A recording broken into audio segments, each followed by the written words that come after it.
Public. కానీ మీకు అన్యాయం చేశారు కదా తుమ్మల నాగేశ్వరరావు గారు. అన్యాయం అంటే ఇప్పుడు తప్పదు కదా. నేను ఇప్పుడు వారసత్వ రాజకీయాలకు నేను వ్యతిరేకమన్న మాట ఆయనని రాజకీయంగా చాలా ఇబ్బంది పెట్టింది.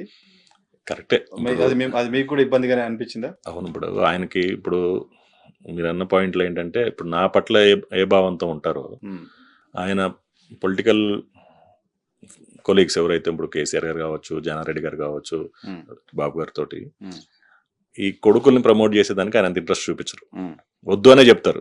ఇన్ఫాక్ట్ వాళ్ళకు కూడా చెప్తా ఉంటారు, వద్దు మీరు ఎంటర్టైన్ చేయమాకండి, వాళ్ళలో టాలెంట్ ఉంటే వస్తారు, మనం ఏదో తీసుకెళ్లి పెట్టడం కరెక్ట్ కాదనే భావన ఉంటుంది. కాబట్టి అక్కడ కొంచెం మనం మిస్ అయ్యాం పొలిటికల్ లైఫ్. బట్ టైం వచ్చినప్పుడు కలిసి వస్తుంది అనేది నేను నమ్ముతున్నా. అందుకని కష్టం పబ్లిక్ లో ఉండండి, వాళ్ళకు ఉన్నటువంటి గ్రీవెన్సెస్ హెల్ప్ చేయండి అనేది ఆయన చెప్పేది.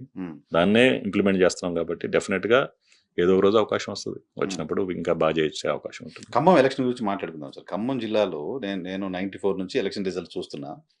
ఎప్పుడు ఎలక్షన్ వచ్చినా పెద్ద హ్యూజ్ మెజారిటీతో గెలవడం చూడమ్మా మనకి. ఎందుకంటే ఖమ్మం జిల్లాలో ప్రతి ఓటర్ ఏదో పార్టీకి సంబంధించిన ఉంటారు. కమ్యూనిస్టులు ఉంటారు, కాంగ్రెస్, టీడీపీ అందరూ కూడా స్టిక్ అనే ఉంటారు. ఊరు పోతే ఏ పార్టీ వాడు ఎవడో అనేది చెప్పేసేయచ్చు, అలా ఉంటుంది.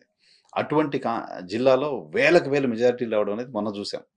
సో తుమ్మల గారు ఖమ్మంలో ఆ స్థాయి విజయం వెనక ఏం జరిగింది, ఏముంది అంటే గత 5 సంవత్సరాల్లో అక్కడ జరిగినటువంటి ఒక రకంగా అరాచక పాలన అనుకోవచ్చు మనం. అంటే ప్రతి ఒక్కళ్ళ మీద పోలీస్ని ఉపయోగించడమో, రెవెన్యూని ఉపయోగించడమో, గవర్నమెంట్ సిస్టాన్ని కూడా మన సొంతానికి వాడుకునేసరికి పబ్లిక్లో ఒక రివోల్ట్ వచ్చేసింది. ప్లస్ గవర్నమెంట్ మీద ఉండేటువంటి వ్యతిరేకత, ప్లస్ తుమ్మల గారికి అన్యాయం జరిగిందనే ఒక ఫ్యాక్టర్. తుమ్మల గారు వస్తే డెవలప్మెంట్ అవుద్ది అనేది ఇంకొక బిగ్గెస్ట్ కాన్ఫిడెన్స్.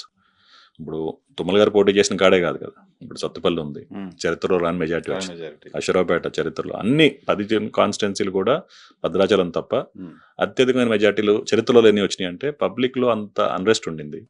అండ్ వీళ్ళు వస్తే బాగా జరుగుద్ది, వీళ్ళ టీంలో తుమ్మల గారు ఉన్నారు అనే కాన్ఫిడెన్స్ ఇంపాక్ట్ పే చేసి ఖమ్మం అటు నుంచి దాని ఇంపాక్ట్ నల్గొండ, ఇటు వరంగల్ చేసి ఈరోజు ఒక చారిత్రాత్మక విజయం రావడం జరిగింది. బట్ ఖమ్మంలో గతంలో కూడా ఆయన పోటీ చేశారు, నేరో మెజార్టీతో గెలిచారు, రెండోసారి ఓడిపోయారు. మొన్న ఆ స్థాయిలో ఖమ్మం ప్రజలు ఓన్ చేసుకోవడానికి తుమ్మల నాగేశ్వరరావు గారికి, ఎందుకంటే ఆయన పాలేరు వెళ్తున్నారు, పాలేరులో గతంలో గెలిచారు, పాలేరు నుంచి ఇటు వచ్చారు, ఎటు వెళ్తారో ఎలక్షన్ నోటిఫికేషన్ వచ్చేవరకు ఆల్మోస్ట్ తెలియదు. సో అంత సందిగ్ధం ఉంది కదా. అదే ఇప్పుడు పబ్లిక్లో తుమ్మల గారికి ఉన్నటువంటి ఇమేజ్, ఆయన వస్తే మంచి జరుగుద్ది, పని చేసి పెడతాడు అనేది గత పాలకుల మీద ఉన్నటువంటి వ్యతిరేకత, కాంగ్రెస్ పార్టీ వస్తే బాగుంటుంది అనే జనం పబ్లిక్ ఫీల్ అయ్యారు. ఈ 3 ఫ్యాక్టర్స్ యాడ్ అయినాయి. వీటితో పాటు మా టీం మొత్తం వర్క్ కూడా అత్యధికమైన మెజార్టీ. తుమ్మల గారు 11 ఎలక్షన్స్ చేసాం, 11th ఎలక్షన్లోనే ఇప్పుడు వరకు ఎప్పుడు రాని మెజార్టీ వచ్చింది. ఆయనకు చాలా పెద్ద ప్రివిలేజ్ ఏంటంటే చరిత్ర అది. ఉమ్మడి ఖమ్మం జిల్లాలో ఓ వ్యక్తి 3 నియోజకవర్గాల నుంచి గెలవడం అనేది చిన్న విషయం కాదు. సత్తుపల్లి నుంచి గెలిచారు, ఖమ్మం నుంచి గెలిచారు, పాలేరు నుంచి గెలిచారు, పాలేరు నుంచి మళ్ళీ ఖమ్మం వచ్చి మళ్ళీ గెలిచారు. ఆ ప్రివిలేజ్ మళ్ళీ చరిత్రలో భవిష్యత్తులో ఎవరికైనా వస్తుందో లేదో తెలియదు, చాలా గొప్ప ప్రివిలేజ్. అది ఆయన చేసినటువంటి కష్టం. ఇప్పుడు ఇల్లందు రిజర్వ్డ్ కాన్స్టిట్యున్సీ అయినా కూడా అక్కడ ఉన్నటువంటి అన్ని రోడ్స్ నెట్వర్క్ని క్రియేట్ చేసింది. కానీ భద్రాచలం, కరకట్ట కానీ, ఇప్పుడు నిన్న మీరు చూసుంటారు టెంపుల్ని కూడా గత ప్రభుత్వంలో 100 కోట్లు ఇస్తామని చెప్పినా కూడా అవ్వలేదు. దానికి ఉన్న మేజర్ ప్రాబ్లం ఏంటో ఆయన అవగాహన చేసుకుంటారు. అక్కడ ల్యాండ్ ఎక్వేషన్ కాకుండా మనం స్టేట్మెంట్ ఇచ్చి రాంగ్ మెసేజ్ వెళ్తుంది. ముందు దానికి ఆ ప్రాబ్లం అడ్రస్ చేసిన తర్వాత చేద్దాం.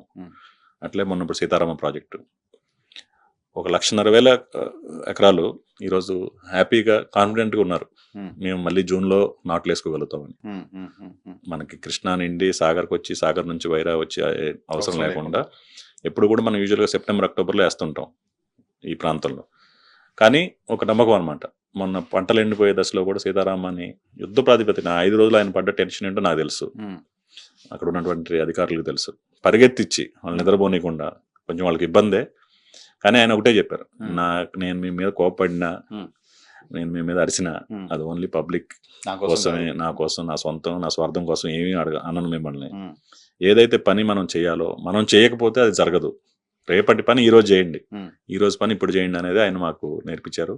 అదేవిధంగా అధికారులతో కూడా, ఇప్పుడు కొంతమంది ఐఏఎస్ ఆఫీసర్లతో కలుస్తుంటే కూడా వాళ్ళు చెప్తూ ఉంటారు, సార్ అప్పుడప్పుడు కొంచెం ష్రూడ్గా మాట్లాడతారు సార్ అని.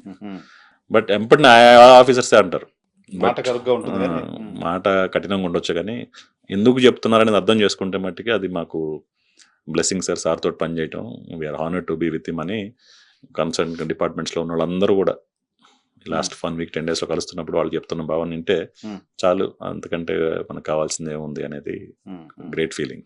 పదే పదే ఆయన సీతారామ ప్రాజెక్టు అది కంప్లీట్ చేస్తే చాలు, నేను ఇంకా రాజకీయాలను వదిలేస్తాను, నా జీవిత లక్ష్యం అని చెప్తుంటారు. ఏంటి అంత అటాచ్మెంట్? అంటే ఇప్పుడు రైతుగా ఉండటం వల్ల, నీటి విలువ తెలియటం వల్ల, నీళ్లు లేకపోతే వచ్చే ఇబ్బందులు ఏంటో ఆయనకి తెలుసు, ఎవరు చెప్పాల్సిన అవసరం లేదు.